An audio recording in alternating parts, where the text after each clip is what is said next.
ఆచి చికెన్ మసాలా. తెలంగాణ ముఖ్యమంత్రి రేవంత్ రెడ్డి అధ్యక్షతన నేడు కేబినెట్ సమావేశం జరగనుంది. శాసనసభ బడ్జెట్ సమావేశాల తేదీలను ఖరారు చేయడంతో పాటు ఇతర కీలక అంశాలపై మంత్రివర్గ భేటీలో చర్చించి నిర్ణయం తీసుకోనున్నారు. మార్చి 2వ వారంలో బడ్జెట్ సమావేశాలు నిర్వహించే అవకాశం ఉంది. కేంద్ర బడ్జెట్లో రాష్ట్రానికి రావాల్సిన నిధులను ఎలా రాబట్టుకోవాలనే అంశంపై చర్చించి అధికారులకు మార్గనిర్దేశం చేయనున్నారు.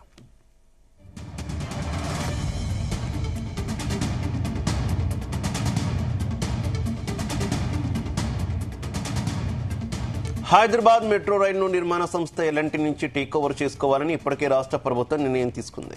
ప్రస్తుత ఆర్థిక సంవత్సరం 2025-26 ముగిసే మార్చి 31లోగా ఈ ప్రక్రియను పూర్తి చేయాలని ప్రభుత్వం ప్రయత్నాలు చేస్తోంది. ఇక మెట్రో రైలు పేరుతో ఉన్న సుమారు 10,000 కోట్ల రూపాయల రుణాలను రాష్ట్ర ప్రభుత్వం టేక్ ఓవర్ చేయడంతో పాటు ఎల్ఎన్టీకి 2,000 కోట్ల రూపాయల బకాయిలు చెల్లించాల్సి ఉంది. ఈ నేపథ్యంలో మెట్రో టేక్ ఓవర్ 2వ దశ విస్తరణపై ఏర్పాటైన మంత్రివర్గ ఉపసంఘం ఆదివారం సమావేశమై ప్రభుత్వానికి సమర్పించాల్సిన నివేదికను ఇచ్చింది. మంత్రివర్గ భేటీలో ఈ నివేదికపై చర్చించి నిర్ణయం తీసుకోనున్నారు. మెట్రో రైల్ టేక్ ఓవర్ విజయవంతంగా పూర్తయితే మెట్రో 2వ దశ ప్రాజెక్టుకు కేంద్ర ప్రభుత్వం నుంచి అనుమతులు పొందడంలో అడ్డంకులు తొలగిపోనున్నాయి.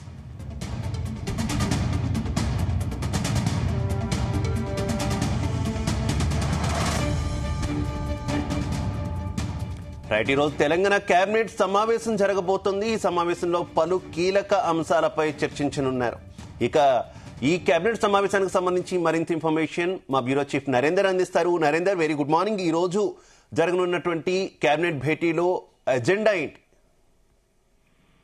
ఇక్కడ ప్రధానంగా కేబినెట్ సమావేశం మధ్యాహ్నం సెక్రటరియట్ లో 3 గంటలకు జరగబోతుంది. రేవంత్ రెడ్డి అధ్యక్షతన జరగబోతున్నటువంటి ఈ సమావేశంలో చాలా అంశాలు కూడా ఈ రోజు షెడ్యూల్లో ఉన్నాయి. యాసంగికి సంబంధించినటువంటి రైతు భరోసా నిధులు ఇచ్చే అంశం మీద ఎప్పుడు డేటు ఉంటుందవుతుంది. ఎందుకంటే ఒక పక్క స్టార్ట్ అవుతున్నటువంటి నేపథ్యంలో రైతాంగం సంబంధించిన పనులు చేసుకుంటున్న నేపథ్యంలో త్వరగా ఇవ్వాలన్నది కూడా డిమాండ్ వస్తుంది. కనుక మొన్న ఎలక్షన్స్ క్యాంపెయిన్ లో టైంలో కూడా మున్సిపల్ ఎలక్షన్ టైంలో ఎలక్షన్స్ ముగిసిన వెంటనే నేను వేస్తామని కూడా చెప్పినట్టు నేపథ్యంలో కనుక ఆ అంశం మీద ప్రధానంగా ప్రస్థానం జరిగే అవకాశం ఉంది.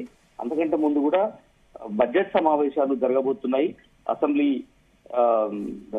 అంటే ముఖ్యంగా బడ్జెట్ సంబంధించినటువంటి సమావేశాలు జరగబోతున్న నేపథ్యంలో అవి కృషి ఉంటాయి. దాదాపు 10 నుంచి 15 రోజుల పాటు సమావేశాలు ఉండబోతున్నటువంటి నేపథ్యంలో అందుకు సంబంధించినటువంటి బడ్జెట్ కూర్పు ఇప్పటికే మనం చూసాం. ఈ నెల 16 నుంచి వరుసగా ప్రతిరోజు అన్ని డిపార్ట్మెంట్ కు సంబంధించినటువంటి బడ్జెట్ కూర్పు చేస్తుంది. ముఖ్యంగా ఆర్థిక శాఖ మంత్రి బట్టి విక్రమార్క కూడా ఫైనల్ గా ఒక నిర్ణయానికి వచ్చారు. ఎంత బడ్జెట్ పెట్టాలి, ఏ శాఖకు ఎంతెంత ఉండాలి అనే దాని మీద ఇప్పటికే అన్ని శాఖల నుంచి ఫీడ్బ్యాక్ తీసుకుంటున్నటువంటి పరిస్థితి. అందుకు సంబంధించినటువంటి అధికారులు మంత్రుల చేత మొత్తం కూడా ఫీడ్బ్యాక్ తెప్పించుకుంటున్నటువంటి నేపథ్యం కూడా ఉంది. దానికి కూడా ఆమోదం పొందిన తర్వాత ఫైనల్ గా బడ్జెట్ ఎప్పుడు ఉండే అంశం మీద కూడా నిర్ణయం తీసుకునే అవకాశం ఉంది. వాస్తవానికి ఈ నెల చివరి వారంలో స్టార్ట్ చేయాలని అనుకున్నప్పటికీ కూడా ఒక పక్క ఎస్ఎస్సి ఎగ్జామ్స్ స్టార్ట్ కాబోతున్నాయి. అదేవిధంగా ఇంటర్మీడియట్ ఎగ్జామ్స్ కూడా మరో 2 రోజుల్లో స్టార్ట్ అవుతున్నాయి. అదేవిధంగా వరుసగా ఇట్లాంటి పరీక్షల నేపథ్యంలో అటు పోలీస్ శాఖ కానీ విద్యాశాఖ కావచ్చు ఇట్లన్నీ కూడా ఇబ్బంది అయ్యే అవకాశం ఉంటుంది. పని ఒత్తిడికి గురయ్యే అవకాశం ఉంటుంది. కాబట్టి కనుక మార్చి 2nd వీక్ నుంచి ఎగ్జామ్స్ అన్ని ఎండింగ్ లో ఉంటాయి. అప్పటికే కంప్లీట్ అయ్యేటువంటి పరిస్థితి ఉంది. కాబట్టి అప్పుడే నోటిఫికేషన్ షెడ్యూల్ ఇచ్చే అవకాశం అయితే కనిపిస్తుంది. ఇక ఉద్యోగులకు సంబంధించినటువంటి క్యాష్లెస్ వైద్యానికి బేసిక్ లో 1.5 కట్ చేసే అంశం మీద కూడా చాలా కాలం నుంచి డిమాండ్ వస్తుంది. ఎందుకంటే చాలా మంది ఈహెచ్ఎస్ జేహెచ్ఎస్ స్కీమ్స్ కు అమలు సరిగ్గా కావట్లేదు అనేటువంటి ఉద్దేశంతో చాలా మంది డిమాండ్ చేస్తున్నటువంటి నేపథ్యం ఉంది. లక్షలాది మంది ఎంప్లాయీస్ కానీ ఇతర ఉన్నవాళ్ళు కానీ పెన్షనర్స్ కాదు డిమాండ్ వస్తుంది. ఇంకా వాళ్ళన్నిటి మీద క్యాష్లెస్ వైద్యం కోసం డిమాండ్ ఉన్న నేపథ్యంలో వాళ్ళ బేసిక్ లో 1.5 కట్ చేసి మిగతా అంతా భరించే విధంగా ప్లాన్ చేసే అవకాశం ఉంది. అందుకు సంబంధించి ఆమోదం తెలిపే అవకాశం అయితే కనిపిస్తుంది. అదేవిధంగా రెసిడెన్షియల్ స్కూల్స్, డిసిసిబి భవన నిర్మాణాల కోసం భూములు, మెట్రో టేక్ ఓవర్ స్టేటస్ పైన కూడా డిస్కస్ చేసే అవకాశం ఉంది. ఎందుకంటే మనం చూస్తున్నాం ఎల్ఎన్టీ సంస్థ సంబంధించి ఇప్పటికే చాలా పెద్ద ఎత్తున చర్చ జరుగుతున్నట్టు నేపథ్యం ఉంది. అదే ఎల్ఎన్టీ ఇటు మెట్రో అంశం మీద కానీ కాళేశ్వరం సంబంధించినటువంటి అంశం మీద కూడా ఎల్ఎన్టీనే బాధ్యత తీసుకుంది. దీని మీద కాళేశ్వరం సంబంధించిన దాని మీద ఇప్పటికే ఇష్యూ నడుస్తుంది. ప్రతిపక్షాలు ఓ రకంగా, అధికార పార్టీ ఓ రకంగా ఆర్గ్యుమెంట్ చేసుకుంటున్న నేపథ్యంలో దానికి సంబంధించినటువంటి అంశం మీద మళ్ళీ పునర్నిర్మాణం ఏదైతే ఇష్యూ అయిందో ఆ 3 పిల్లర్లు కుంగినటువంటి దగ్గర 2 పిల్లర్ల దగ్గర మొత్తం మేజర్ గా పనులు చేయించే అంశం మీద కూడా చూస్తున్నారు. నిన్న కూడా మనం చూసాం, ముఖ్యమంత్రి రేవంత్ రెడ్డి చాలా క్లియర్ కట్ గా చెప్పారు, 3 సంబంధించినటువంటి బ్యారేజ్ ఏది ఉన్నాయో అవేమి కూడా వృధాగా పోనీ, ఖచ్చితంగా వాడుకలోకి తీసుకొస్తాం, రిపేర్ చేయించిన తర్వాత తీసుకొస్తామని చెప్పారు. ఇవన్నీ కూడా ఎల్ఐటి బాధ్యత తీసుకుంది. అదే మెట్రో రైలుకి సంబంధించినటువంటి అంశం మీద కూడా 2వ దశ పనులు తీసుకురావాల్సిన అవసరం ఉంది. దీనికి సంబంధించి కొంత వరకు అటు ఎయిర్పోర్ట్ వరకు కానీ మిగతా చోట్ల కూడా విస్తరించాల్సిన అవసరం ఉందనే డిమాండ్ ఉంది. కనుక వాటికి సంబంధించి కూడా ఎల్ఎన్టీ తోటే డిస్కస్ చేసే అవకాశం ఉంది, ఇప్పటికే చేసి ఉన్నారు. కనుక దాని మీద కూడా ఒక కన్క్లూజన్ తీసుకొచ్చే అవకాశం అయితే ఉంది. అదే గిగ్ వర్కర్లకు సంబంధించినటువంటి అంశం కూడా ప్రధానంగా చర్చ ఉంది. ఎందుకంటే లాస్ట్ క్యాబినెట్ లో కూడా చర్చ జరిగారు. ఎందుకంటే యాప్ బేస్డ్ సంబంధించినటువంటి ఈ గిగ్ వర్కర్స్ ఎవరైతే ఉన్నారో, ఓలా, ఊబర్ లాంటి అంశాలు కానీ, లేదంటే జొమాటో లాంటి దాంట్లో పనిచేసేటువంటి ఎంప్లాయీస్ ఉంటారు. లక్షలాది ఎంప్లాయీస్ ఇప్పుడు ఆ సేవల్లో ఉన్నారు. కనుక అలాంటి వాళ్ళ కోసం ఖచ్చితంగా ఇన్సూరెన్స్ తీసుకురావడం కానీ, వాళ్ళకు సంబంధించినటువంటి కొన్ని సౌకర్యాల గురించి రాష్ట్ర ప్రభుత్వం మేలు చేసే ఉద్దేశంతో డిమాండ్ చేసుకొస్తున్నారు.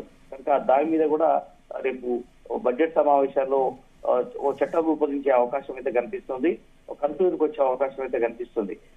ఇక అందరూ ఎదురు చూస్తున్నారు మళ్ళీ ఎన్నికలు ఎప్పుడు. ఎందుకంటే నిన్నదాకా మనం చూసాం, స్థానిక సంస్థల్లో ముఖ్యంగా సర్పంచ్లకు సంబంధించినటువంటి ఎన్నికలు అయిపోయాయి, అది సక్సెస్ఫుల్ గా నిర్వహించారు. దాని తర్వాత మున్సిపల్ ఎన్నికలు మొన్నటి వరకు వచ్చాయి, దానికి సంబంధించిన ప్రమాణ స్వీకారాలు కూడా దాదాపుగా అయిపోయినటువంటి పరిస్థితి మనం చూసాం.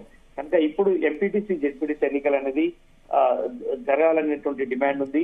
కనుక అవి ఎప్పుడు నిర్వహిస్తారని, ఎందుకంటే ఇప్పుడు ఒక 10th class intermediate exams start కాబోతున్న నేపథ్యంలో వాటిని కాస్త గ్యాప్ ఇవ్వాలి అన్నటువంటి ఆలోచన చేస్తున్నారు. వాస్తవానికి అవి కూడా వెంటనే ఈ వారం 10 రోజుల్లో ఇవ్వాలి అనుకున్నప్పుడు కూడా ఈ పరీక్షలు కావచ్చు, పని ఒత్తిడి కావచ్చు, ఈ బడ్జెట్ సమావేశాలు కూడా జరగబోతున్నాయి. కాబట్టి వీటన్నిటి నేపథ్యంలో మార్చి 2nd వీక్ తర్వాతనే నోటిఫికేషన్ ఇవ్వాలి అన్నటువంటి ఆలోచన ఉంది. దాని తర్వాత ఈ ఎన్నికలు పూర్తయితే ఇక ఫైనల్ గా మిగిలాల్సిన ఈ జిహెచ్ఎంసీ ఎన్నికలు, ఇక 3 కార్పొరేషన్లు జరగబోతున్నాయి. అటు వరంగల్ కానీ మిగతాయి కూడా ఇంకా ఎన్నికలు మిగిలి ఉన్నాయి. కాబట్టి మొత్తం 3 కార్పొరేషన్స్ వీటికి కూడా త్వరలోనే ఎంపీటీసీ, జెడ్పీటీసీ ఎన్నికల తర్వాత నిర్వహించే అవకాశం అయితే కనిపిస్తుంది. ఇట్లా పలు అంశాల మీద ప్రధానంగా చర్చ జరిగే అవకాశం ఉంటుంది. బడ్జెట్ సమావేశాలు ఉన్న నేపథ్యంలో వాటి రూపకల్పన మీద కూడా ప్రధానంగా దృష్టి పెట్టే అవకాశం అయితే కనిపిస్తుంది. అదే సమయంలో ఇంతకుముందు మనం చెప్పినట్టుగా డిసిసిబి భవన నిర్మాణాలకు సంబంధించినటువంటి డిస్కషన్ కూడా ఉంది. రెసిడెన్షియల్ స్కూల్స్ సంబంధించినటువంటి దాంట్లో కూడా ఇప్పటికే మోడల్ స్కూల్స్ కట్టిస్తున్నారు. వాటికి సంబంధించినటువంటి అంశం మీద కూడా చర్చ జరగబోతున్నటువంటి నేపథ్యం కూడా ఉంది. అదేవిధంగా కేంద్ర ప్రభుత్వం కూడా సెన్సెక్స్ సంబంధించినటువంటి ఇష్యూ కూడా ఉంది, దేశవ్యాప్తంగా జరగబోతున్నటువంటి నేపథ్యం ఉంది. కనుక అది మళ్ళీ మార్చ్, ఏప్రిల్, మేలో దానికి సంబంధించినటువంటి సెన్సెస్ అంశం మీద కూడా చర్చ జరిగే అవకాశం అయితే కనిపిస్తుంది. ఇంతకుముందు మనం చెప్పినట్టుగా హెచ్ఎంఆర్ఎల్ సంబంధించిన మెట్రో టేక్ ఓవర్ సంబంధించినటువంటి అంశం మీద ప్రధానంగా జరిగే అవకాశం ఉంది. అదనపు బోగీల ఏర్పాటుకు సంబంధించినటువంటి విషయంలో కానీ, మెట్రో విస్తరణకు సంబంధించి, మూసీ పునరుజ్జీవనం ముఖ్యంగా ఇది మాట్లాడుకోవాలి. అదనపు సంబంధించినటువంటి అంశం ముఖ్యంగా ఈ మూసీ పునరుజ్జీవనం సంబంధించినటువంటి ఇది ఏదైతే ఉందో అది గాంధీ సరోవర్ లాగా ఒక ప్రాజెక్టు చాలా సీరియస్ గా తీసుకుంటున్నారు. ఇది ఒక రోల్ మోడల్ గా తీసుకురావాల్సిన అవసరం ఉందని కూడా భావిస్తున్నారు. ఎందుకంటే మూసీ అనేది చాలా కంపు వాసనతో చాలా ఏళ్లుగా ఉంది, గడిచిన 20-30 ఏళ్లుగా అది దేనికి పనికి రాకుండా ఉన్నటువంటి నేపథ్యంలో అందులో నుంచి మంచి వాటర్ పారేలాగా చేయాలి అన్నటువంటి డిమాండ్ ఉన్న నేపథ్యంలో దాని మీద ఒక పెద్ద ఫోకస్ పెట్టబోతున్నారు. ఈ నెల చివరి వారంలో కేంద్ర మంత్రులతో శంకుస్థాపన చేయాలన్నటువంటి ఆలోచన కూడా చేస్తున్నారు. దానికోసం ఇప్పటికే విధి విధానాలు, ప్రణాళిక రూపొందించినట్టుగా అర్థమవుతుంది. ఇక ఇంతకుముందు మనం చెప్పుకున్నట్టుగానే యాసంగి రైతు భరోసాకు సంబంధించినటువంటి నిధులు కూడా రిలీజ్ చేయాల్సిన అవసరం ఉందని కూడా డిమాండ్ వస్తుంది.